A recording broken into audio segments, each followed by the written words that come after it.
ये आकाशवाणी रायपुर है। प्रादेशिक समाचार बुलेटिन के साथ मैं दीप्ति चंद्रा।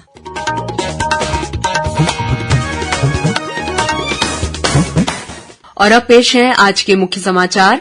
छत्तीसगढ़ में विधानसभा चुनाव के पहले चरण के 20 विधानसभा क्षेत्रों में आज छिटपुट घटनाओं के बीच मतदान संपन्न हुआ। अनंतिम आंकड़ों के अनुसार करीब 71% वोट डाले गए। सबसे अधिक करीब 79% मतदान भानुप्रतापपुर में और सबसे कम लगभग 41% बीजापुर में दर्ज किया गया। प्रधानमंत्री नरेंद्र मोदी ने आज सूरजपुर में आम सभा को संबोधित करते हुए कहा कि आदिवासी कल्याण भाजपा की सर्वोच्च प्राथमिकता है।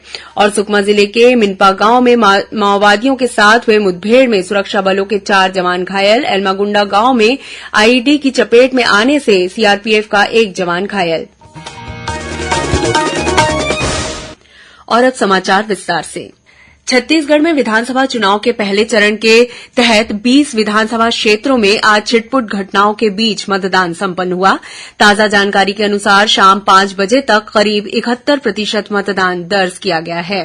सबसे अधिक 79% मतदान भानुप्रतापपुर में और सबसे कम 41% बीजापुर में दर्ज किया गया है। ये अंतिम आंकड़े हैं, इनमें परिवर्तन हो सकता है। मिली जानकारी के अनुसार पंडरिया विधानसभा क्षेत्र में करीब 71%, कवर्धा में 73%, खैरागढ़ में 76%, डोंगरगढ़ में 77%, राजनांदगांव में 74%, डोंगरगांव में 76%, खुज्जी में 72% और मोहला मानपुर में 76% वोट डाले गए हैं। इसी तरह अंतागढ़ में 70%, कांकेर में 76%, केशकाल में 74%, कोंडागांव में 76%, नारायणपुर में 64%, बस्तर में 71%, जगदलपुर में 75%, चित्रकोट में 70%, दंतेवाड़ा में 63% और कोंटा में 50% मतदान होने की खबर है। पहले चरण में 25 महिलाओं सहित कुल 223 उम्मीदवार चुनाव मैदान में हैं। इनमें प्रमुख रूप से भाजपा नेता और पूर्व मुख्यमंत्री डॉ रमन सिंह, वन मंत्री मोहम्मद अकबर, आबकारी मंत्री कवासी लखमा, आदिम जाति कल्याण मंत्री मोहन मरकाम, विधानसभा उपाध्यक्ष संतराम नेताम, कांग्रेस के प्रदेश अध्यक्ष दीपक बैज, पूर्व मंत्री केदार कश्यप, लता उसेंडी, विक्रम उसेंडी और महेश गागड़ा शामिल हैं। इन सभी का भाग्य आज ईवीएम में कैद हो गया है। आज जिन 20 विधानसभा क्षेत्रों में मतदान हुआ है, उनमें से ज्यादातर क्षेत्र माओवाद प्रभावित हैं। इसे देखते हुए निर्वाचन आयोग ने मतदान का समय अलग अलग तय किया था और हर केंद्र में सुरक्षा के पुख्ता इंतजाम किए थे। 10 विधानसभा क्षेत्रों अंतागढ़, भानुप्रतापपुर, कांकेर, केशकाल, कोंडागांव, नारायणपुर, दंतेवाड़ा, बीजापुर, कोंटा और मोहला मानपुर में सुबह 7 बजे से दोपहर 3 बजे तक वोट डाले गए। वहीं 10 अन्य विधानसभा क्षेत्रों पंडरिया, कवर्धा, खैरागढ़, डोंगरगढ़, राजनांदगांव, डोंगरगांव, खुज्जी, बस्तर, जगदलपुर और चित्रकोट में सुबह 8 बजे से शाम 5 बजे तक मतदान हुआ। पहले चरण के लिए इन विधानसभा क्षेत्रों में 5000 से ज्यादा मतदान केंद्र बनाए गए थे। महिला मतदाताओं की मदद के लिए 200 संगवारी और 11 आदर्श मतदान केंद्र बनाए गए थे। संगवारी केंद्रों में मतदान की पूरी जिम्मेदारी महिलाओं को सौंपी गई थी। पिछले बार जहां मतदान प्रतिशत कम था, उसे बढ़ाने के लिए यह कदम उठाया गया। वहीं मतदान केंद्रों में ही सेल्फी जोन भी बनाए गए थे, जिसे लेकर लोगों में काफी उत्साह देखा गया। कांकेर जिले में निर्वाचन आयोग ने तृतीय लिंग सहित सभी वर्गों की चुनाव में सक्रिय भागीदारी सुनिश्चित करने के उद्देश्य से एक अभिनव कदम उठाते हुए पाखंजूर इलाके में रेनबो मॉडल मतदान केंद्र स्थापित किया गया था। इस इलाके में तृतीय लिंग के मतदाताओं की संख्या अधिक है। इस मतदान केंद्र में सुरक्षाकर्मी के रूप में भी तृतीय लिंग के व्यक्तियों को ही तैनात किया गया था। मतदान को लेकर आज युवा वर्ग से लेकर बुजुर्गों और महिलाओं में काफी उत्साह देखा गया। मतदान केंद्रों में सुबह से ही लोगों की लंबी कतारें लगी रही। कांकेर जिले के ग्राम मुसुरपुट्टा में 112 वर्षीय बुजुर्ग महिला फुल्कीबाई भारती ने मतदान किया। वहीं पाखंजूर में 102 साल के कनक मंडल ने वोट डाला और शतायु वोटर के नाम से मतदान केंद्र में ही पौधारोपण किया। कवर्धा में 95 साल की जुबीन बी ने मतदान केंद्र पहुंचकर अपने मताधिकार का इस्तेमाल किया। बुजुर्ग और दिव्यांग मतदाताओं की मदद के लिए स्काउट और गाइड के कैडेट्स हर पोलिंग बूथ पर मौजूद थे। वहीं डोंगरगढ़ में सरदार अमृत सिंह शादी के जोड़े में अपने परिवार के सदस्यों के साथ मताधिकार का उपयोग करने मतदान केंद्र पहुंचे। बस्तर संभाग में आज 126 गांव के लोगों को आजादी के बाद पहली बार अपने ही गांव में वोट डालने का मौका मिला। इस चुनाव में इन गांवों में पहली बार मतदान केंद्र बनाए गए थे। वहीं सुकमा जिले के माओवाद प्रभावित कारीगुंडम इलाके में 23 साल बाद लोगों ने मतदान किया। पहले चरण की 20 विधानसभा सीटों पर मतदान संपन्न होने के बाद सभी इलेक्ट्रॉनिक वोटिंग मशीनों को कड़ी सुरक्षा के बीच जिला मुख्यालयों में बनाए गए स्ट्रांग रूम में पहुंचाने का सिलसिला शुरू हो गया है। वहीं प्रदेश में दूसरे चरण की 70 विधानसभा सीटों के लिए 17 नवंबर को मतदान होगा। दोनों ही चरणों के मतों की गिनती 3 दिसंबर को एक साथ होगी। इसी दिन चुनाव परिणाम भी घोषित कर दिए जाएंगे। श्रोताओं, चुनाव लोकतंत्र का पर्व होता है और इसमें सहभागिता हम सबका धर्म है।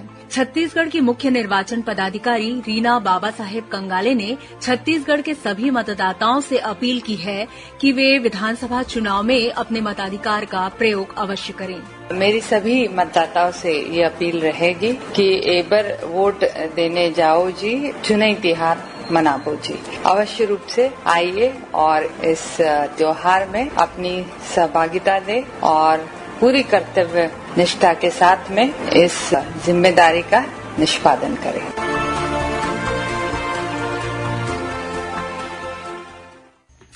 और अब आगे बढ़ते हैं बाकी के समाचारों की ओर। भारतीय जनता पार्टी के वरिष्ठ नेता और प्रधानमंत्री नरेंद्र मोदी ने आज सूरजपुर में आम सभा को संबोधित करते हुए कहा कि केंद्र में भाजपा सरकार ने आदिवासी समाज के कल्याण के लिए बजट को 5 गुना बढ़ा दिया है। उन्होंने कहा कि आदिवासी कल्याण भाजपा की सर्वोच्च प्राथमिकता है। प्रधानमंत्री ने कहा कि आदिवासी बच्चों को अच्छी शिक्षा मिले, इसके लिए 500 नए एकलव्य मॉडल स्कूल बनाए जा रहे हैं।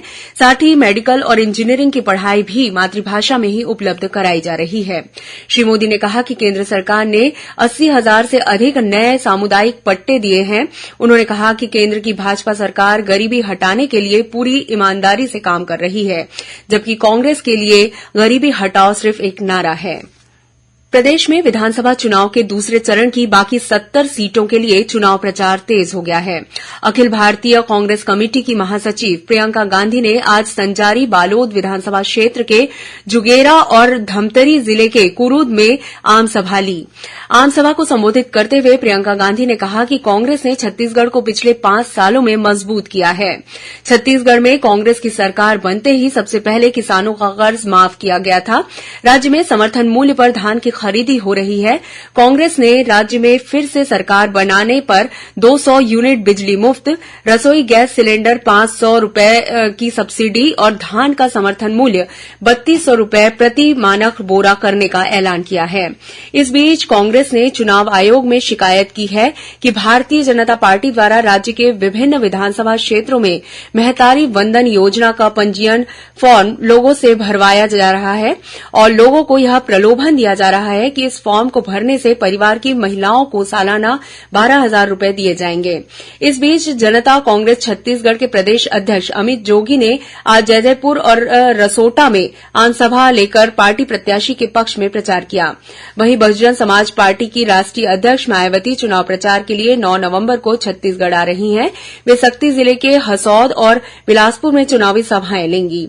इस विधानसभा चुनाव में बसपा और गोंडवाना गणतंत्र पार्टी का गठबंधन है। गोंडवाना गणतंत्र पार्टी ने जहां 30 सीटों पर अपने उम्मीदवार खड़े किए हैं, तो वहीं बसपा ने 57 सीटों पर अपने प्रत्याशियों को उतारा है। बस्तर संभाग के सुकमा, कांकेर, नारायणपुर, बीजापुर और दंतेवाड़ा जिले में आज माओवादियों ने छिटपुट घटनाओं को अंजाम दिया है।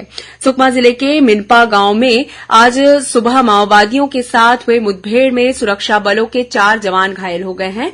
वहीं इसी जिले के एलमागुंडा गांव में माओवादियों द्वारा लगाए गए आईईडी की चपेट में आने से सीआरपीएफ बटालियन का एक जवान घायल हो गया है। सुकमा जिले के ही ताड़मेटला और दुलेड़ के जंगलों में सुरक्षा बलों और माओवादियों के बीच मुठभेड़ हुई। जवानों को भारी पड़ता देख माओवादी जंगल की ओर भाग खड़े हुए। वहीं कांकेर जिले के बांदे थाना क्षेत्र में एरिया डोमिनेशन के लिए निकली बीएसएफ और डीआरजी की टीम की पानावार के पास माओवादियों के साथ मुठभेड़ हो गई। सुरक्षा बलों ने मौके से AK-47 राइफल बरामद की है। मुठभेड़ में सुरक्षा बलों ने कुछ माओवादियों के घायल या मृत होने का दावा किया है। इसी जिले में अंतागढ़ विधानसभा क्षेत्र के उलिया गांव में माओवादियों और पुलिस के बीच हुई मुठभेड़ में एक किसान को गोली लग गई। घायल किसान का इलाज सामुदायिक स्वास्थ्य केंद्र में किया जा रहा है। बीजापुर जिले के पदेड़ा में भी सुरक्षा बलों के साथ हुई मुठभेड़ में 2 से 3 माओवादियों के मारे जाने की खबर है, जिनके शव माओवादी अपने साथ ले गए हैं। मौके पर खून के धब्बे और शव को घसीटने के चिन्ह मिले हैं। नारायणपुर जिले के ओरछा थाना क्षेत्र के तादूर के जंगल में भी सुरक्षा बलों और माओवादियों के बीच मुठभेड़ होने की खबर है। इस घटना के बाद सुरक्षा बलों ने इलाके में गश्त तेज कर दी है। इस बीच दंतेवाड़ा जिले के अरनपुर थाना क्षेत्र के सोमापार में गश्त के दौरान सीआरपीएफ के जवानों ने 2 प्रेशर बम आईडी बरामद की है। आईईडी और माओवादियों ने मतदान दलों और सुरक्षा बलों को नुकसान पहुंचाने की नीयत से लगा रखा था। केंद्रीय स्वास्थ्य मंत्री और छत्तीसगढ़ विधानसभा चुनाव सह प्रभारी डॉ मनसुख मांडविया ने आज रायपुर में Chhattisgarh chamber of commerce and industries के पदाधिकारियों से मुलाकात की। इस दौरान चैम्बर ऑफ कॉमर्स के अध्यक्ष अमर पारवानी और अन्य पदाधिकारियों ने डॉ मांडविया से चर्चा करते हुए अपनी बातें रखी।